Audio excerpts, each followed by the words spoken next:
Well, hello there, Math 126 fans. This is a lecture replacement in the summer of 2025. I'm going to talk about section 15.3. Since it's a summer quarter, I've pushed a few things together and shortened a few things. Usually we have an entire homework section devoted to polar. I absorbed it into the 15.3 homework, again, just for time. We lose a couple lectures in the summer. But I'm still going to give you the main ideas. And then we're going to immediately use it in 15.3. So I think this is a more practical perspective. If you've never, I should say this first, you've all worked with polar a lot. You just maybe have never realized that it was called that. So polar ultimately for us is going to be these expressions that give a connection between the angle, the radius, and the location on the edge of a circle. But sometimes we like to think in terms of polar. And so a brief thing I always say in lecture is that if you were going to describe to someone who's never seen a coordinate system before what 2, 3 means in the Cartesian system, which is what we call this, you would have to give them a bunch of conventions. You would have to tell them that this point is called the origin. You'd have to tell them that 2 means walk this way. They might say, why do you walk to the right? And you would say, well, that's a convention. We've decided to have the right be positive and the left be negative. Does it have to be that way? No. So I only say this because some people when they see polar, they're like, why is it explained that way? These are conventions. There are reasons, but they're choices we're making. Just like when you explain to someone, you might say, well, then you have to walk perpendicular to the x-axis or parallel to the y-axis, and then you get to this point 2, 3. If you think about it, the way we use Cartesian coordinates is kind of awkward. Sometimes we call this even taxicab geometry. Go down 2 blocks and up 3 blocks. So I always jokingly say, if you were here and you had a homing pigeon, you wouldn't say go down 2 blocks and go over 3 blocks. You would point it in the direction and let it go. Or if you were firing a water balloon at me and I'm standing here, you wouldn't tell the water balloon to go down 2 blocks and up 3 blocks. You would get me straight. So this is like as the crow flies, as we would say, is the polar way of thinking. And it's really good when you're dealing with something that has a clear distance from the origin. So polar is really good when we're dealing with something where we know the distance from the origin in some way. And if we do, we're going to call that r. And ultimately, we're going to try to define it in terms of the angle. So polar curves are things where we can easily or somewhat easily describe the distance from the origin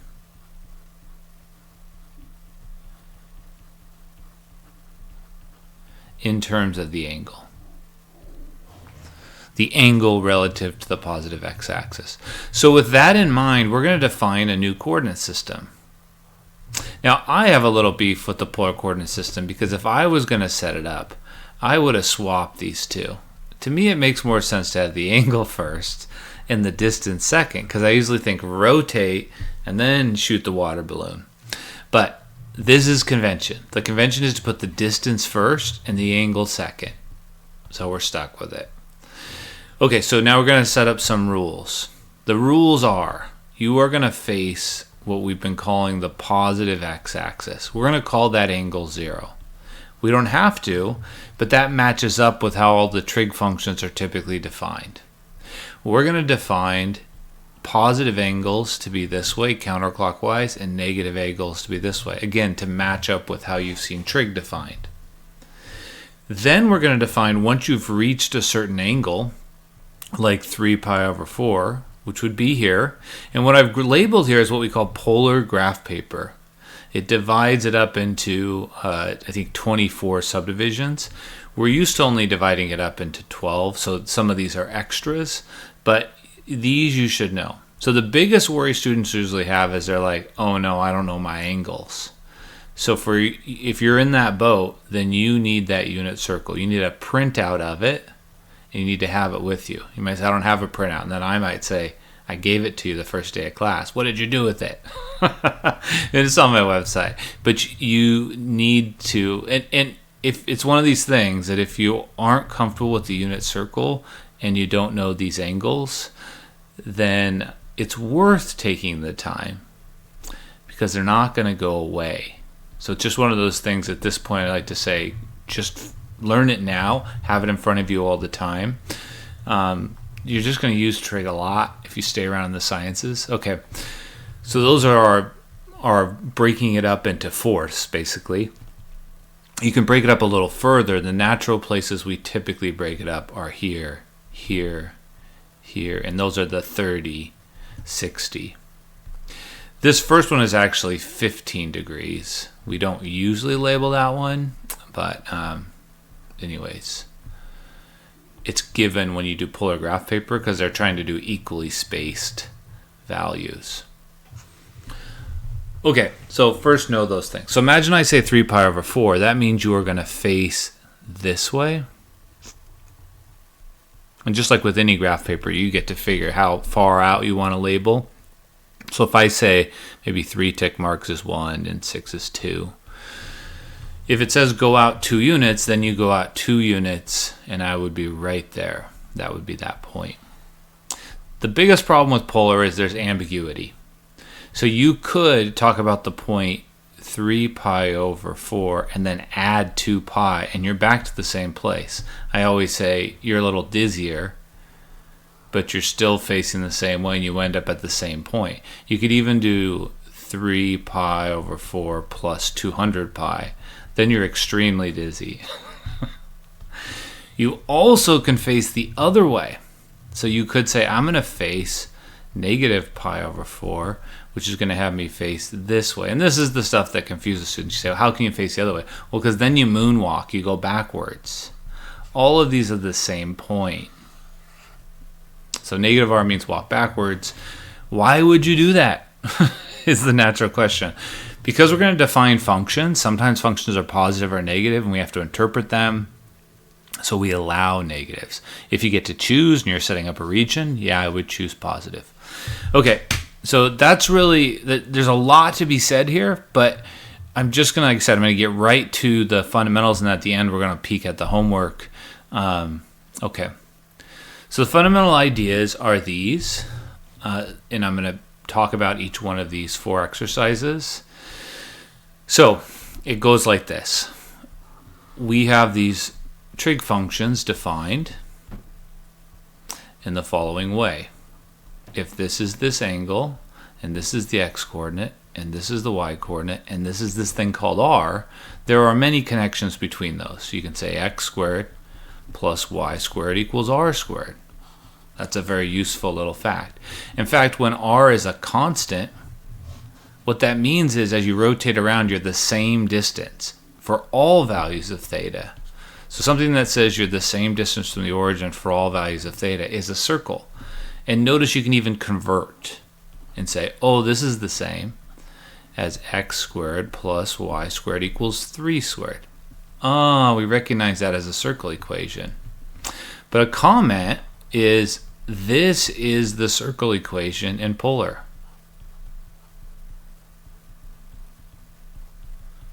In polar, circles are constant. In Cartesian, circles are not constant. They are messy. In Cartesian, constants are horizontal and vertical lines, right? If we say x equals 1, it's a horizontal line. If you say x equals 2, it's another. If you graph a whole bunch of those constants, you get what is called graph paper. All these y's and x's that are constant. So in polar graph paper would include the constant circles, constant distances. Okay, what about if you fix theta? Now, there is a connection between theta and the various sides. You could say that tangent of theta is y over x, and then you could say, well, I know what tangent of pi over 4 is. If you don't know what tangent of pi over 4 is, you grab your unit circle. This is what I handed out the first day. You say, well, tangent's not on there. It is. Tangent is sine over cosine. This is cosine, this is sine. The thing about the unit circle is it allows you to think through what the value is. Because you think about what the x-coordinate is in the unit circle and the y-coordinate.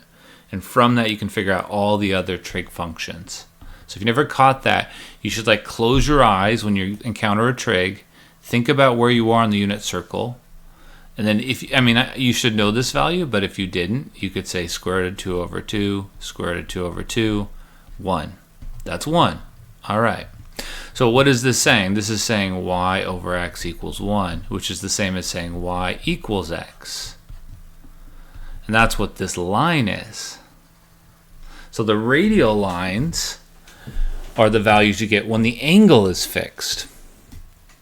In fact, tangent of theta is the slope of that line. Okay. So that's what we mean by the polar graph paper is the lines through the origin, where m is tangent of whatever the angle is, in the circles. I know that's a lot of stuff to take in, but ultimately what the reason we're using this is so that we can do double integrals over polar regions. A polar region would be something that's most easily described in terms of distances and angles, something to do with circles. Like this one would be between 1 and 3, and between negative pi over 4 and pi. This one would be the entire circle. And one lovely thing about polar is if you're working above a circle, the bounds we're going to use are super nice. So this is what's going to happen in 15.3. And that is way better than if you did Cartesian, because Cartesian might look something like negative 2 to 2, the integral of negative the square root of 4 minus x squared, square root of 4 minus. So this would be the bounds if you were describing this entire circle in Cartesian, and these are the bounds if you're describing it in polar. I much prefer this. So for me, it's worth a little bit of adjusting. That's where we're headed. Don't worry if the bounds, I'm trying to give you a taste of this is why we do it, because circles are constants in this system. Okay, so a few little skills. Imagine you want to convert. So someone says, I would rather have this in polar. Usually that's not easy to do. What you do is you look for anything that looks like x squared plus y squared, and you replace it with r squared. You look for anything that looks like x, you replace it with r cosine of theta. You look like anything that replaces it with y, and you do r sine of theta. And the only tip I have is to look for this first, because that simplifies things. So because of that, I would expand it first and write x squared minus 4x plus 4 plus y squared equals 4. And then I would see that I have x squared plus y squared here. And then from that I would say r squared minus 4, and then this x would be r cosine of theta plus 4 equals 4. Cancel the 4's, that makes that 0.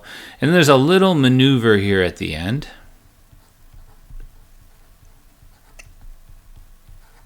You can either factor or you can add 4r cosine of theta, and as long as r is not 0, you can divide by r and you get r equals 4 cosine of theta. So as long as you aren't at the origin, r equals 0 means you're at the origin. This is a circle centered at 2 of radius 2. So sometimes students say, I thought you just said circles are constants. Those are circles centered at the origin. This is a circle centered somewhere else. Okay, that's the equation. That tells you how far away.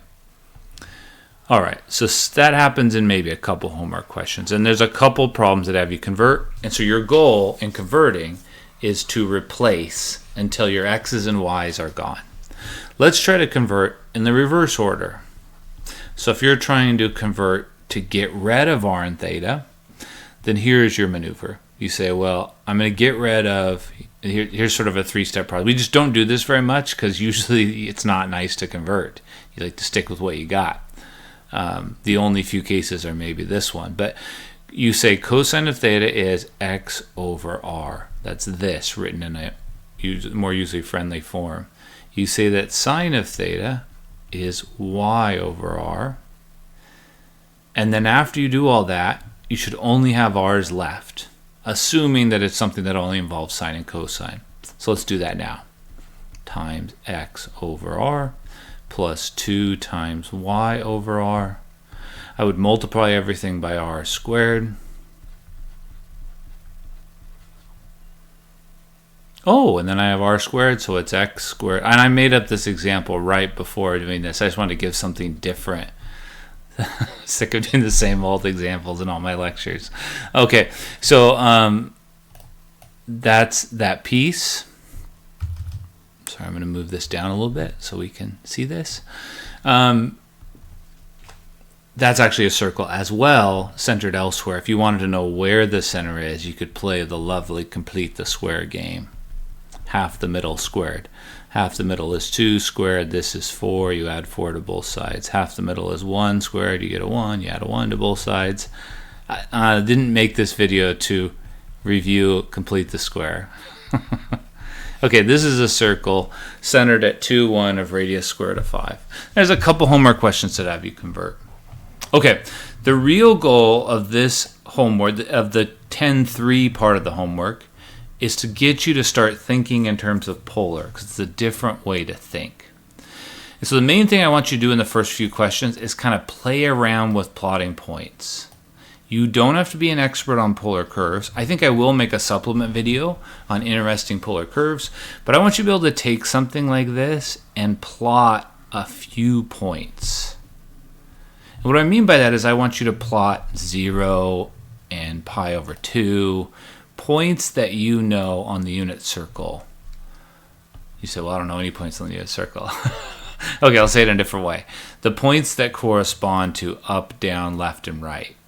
You should definitely plot those. Okay, so let's grab our unit circle sort of to make the case of why we care about, why this is so helpful. I'm going to make this so I can see a little better. I'm sorry, kind of my screen's a little disorganized. See, it's always like that. And I have some coffee stuff up there. We'll talk about that in a second. All right, so here we go. I'm going to move this over. So what I want you to do is to plug in 0, which means this direction, and then pi over 2, which is this direction, and pi, and 3 pi over 2. So I want you to play around with those 4 directions and see what you can say. Okay? All right, so here we go. And sorry for the other stuff on the screen there. But, and I got my unit circle ready to go. So if you plug in 0, the formula I'm giving you, and you could try to convert this as well. You could convert it. I encourage you to sort of challenge you to do that. But it does not convert to any sort of equation you'd recognize. It's a big jumble of x's and y's. Okay, so I'm going to plug in 0. Cosine of 0 is 0. Think about the unit circle. We're thinking about the y coordinate at 0. So this is going to be 2 times 1 plus 0, which is 2. If I plug in pi over 2, sine of pi over 2 is 1, so I'm going to get 2 times 2, which is 4. If I plug in pi, I'm going to get 2, because it's going to be 1 plus 0. If I plug in 3 pi over 2, it's 0. And then I repeat.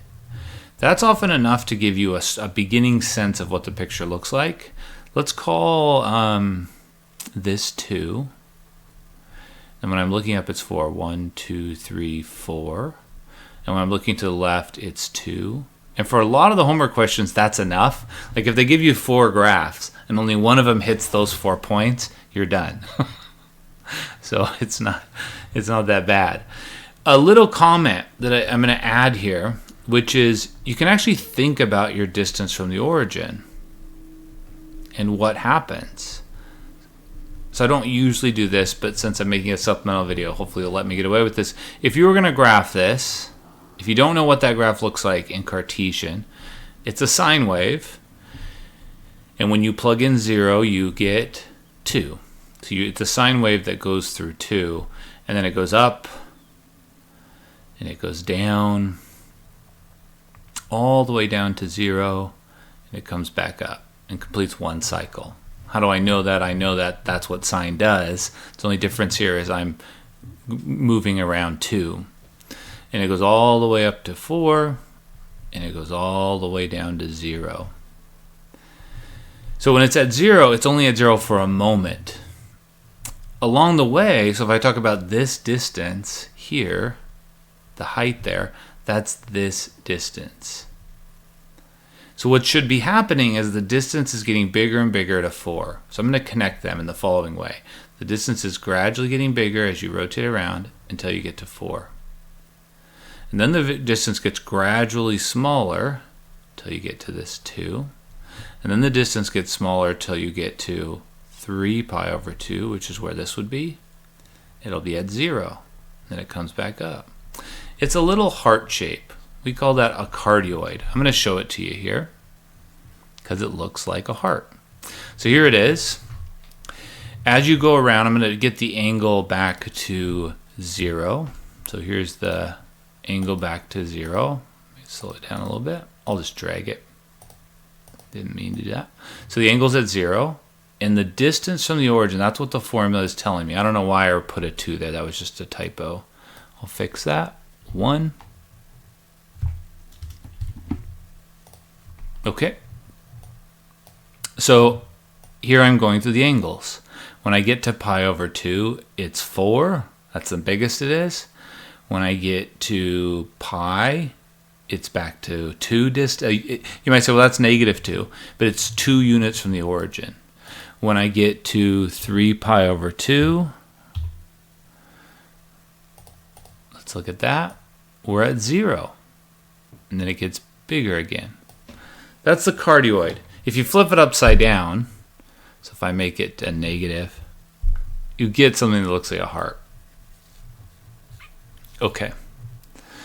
So that's an important shape, and polar, you are not expected to be an expert. It turns out it is the shape you get from like the light hitting the edge of a coffee mug. It's not quite the shape. I thought it was the shape that you get from the barista, but I guess that's not a true cardioid. But let's count it anyways. Okay, so let's say one more. And again, you're not supposed to be an expert on these. I am just trying to get you to be able to plot a few points. That will help you as we go and start to use this. And if you're interested, then go learn more. And I can help you with that. Ask me questions. This is called a rose. The interesting thing that happens here is because this is a 3 theta, I know that cosine repeats every 2 pi. So this is going to repeat faster.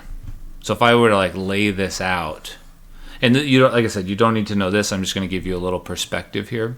So if I was going to lay this out and this was 2 pi, it's basically going to look like a cosine wave that goes. So depending on your pre-calculus background, it will start at 2 and it will go through one full cycle when it gets to 2 pi over 3. And it'll go through another full cycle when it gets to 4 pi over 3. And then it will go through another full cycle to get here. So it's going to go down, up, 1 cycle. Down, up, 2 cycles. Down, up, 3 cycles. That's what's going on there. Okay, so that means a lot's going on.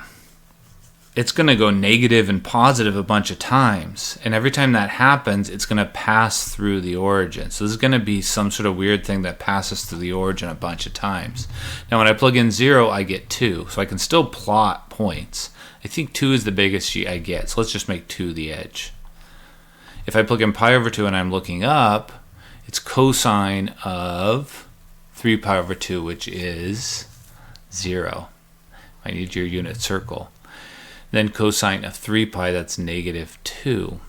Whoa, that's weird. So when I'm looking this way, I'm actually back at this point. 0, and then 2 again. Well, that's strange. What's going on? So if you were just trying to identify the graphs and you were doing the homework, you would say, I only want the one that hits those 2 points. It should not hit any of the other axes anywhere else. But at that point, you might want to plot some more. So it might be nice to know when this hits 0, so that you know when it passes through. And I think that happens at pi over 6. So when you get to pi over 6, it's going to swoop down and hit the origin.